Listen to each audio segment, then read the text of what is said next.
সেই দিন কলিজায় পানি থাকবে তো সবাই ফুল ভিডিওটা শুইনো।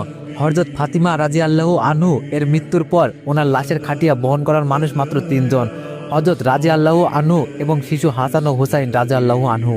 হযরত আলী ভাবছিলেন যে খাটিয়া বহন করার জন্য মানুষ আরও একজন প্রয়োজন, তবেই 4 কোনায় 4 জন কাঁধে নিতে পারবেন।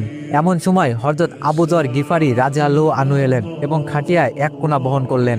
হযরত আলী প্রশ্ন করলেন, আমি তো কাউকে জানাইনি, আপনি জানলেন কিভাবে? হযরত আবু যর গিফারি রাদিয়াল্লাহু আনহু বলেন, আমি আল্লাহর রাসূল সাল্লাল্লাহু আলাইহি সাল্লামকে স্বপ্নে দেখেছি। তিনি বলেন, হে আবু যর, আমার ফাতিমার লাশ বহন করার লোকের অভাব, তুমি গিয়ে একটু ধরো। হযরত আবু যর গিফারি রাদিয়াল্লাহু আনহু কবরের কাছে গিয়ে বললেন, হে কবর, আজ তোমার মধ্যে কি আসছে জানো? দো জাহানের বাদশাহের মেয়ে, খবরদার কবর, বেয়াদবি করো না। কবর থেকে কোনো আওয়াজ নেই। আবারও বললেন, হে কবর, তোমার মধ্যে আজকে কারে রাখছি জানোনি?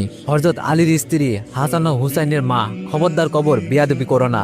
এবারও কবর নিশ্চুপ। এবার আবু যর জোরে আওয়াজ দিয়ে বললেন, হে কবর, তোমার ভিতরে কারে রাখতেছি জানোনি? জান্নাতের সর্দারনি, খবরদার কবর, বেয়াদবি করো না।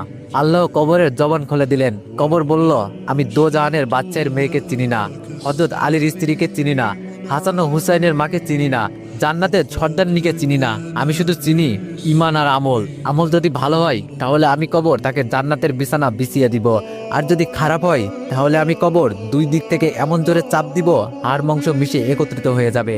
একটু চিন্তা করে দেখুন তো, যদি হযরত মুহাম্মদ সাল্লাল্লাহু আলাইহি সাল্লামের আদরের মেয়ে, যাকে জান্নাতের সর্দারনি বলা হয়েছে, ওনার জন্য যদি কবর এমন হয়, তাহলে আমরা কিসের আশায়, কি চিন্তা করে আল্লাহর হুকুম থেকে এত গাফেল ভুলে আসি? আল্লাহ আমাদের ঈমান ও নেক আমল নিয়ে কবরে যাওয়ার তৌফিক দান করুন। আমিন।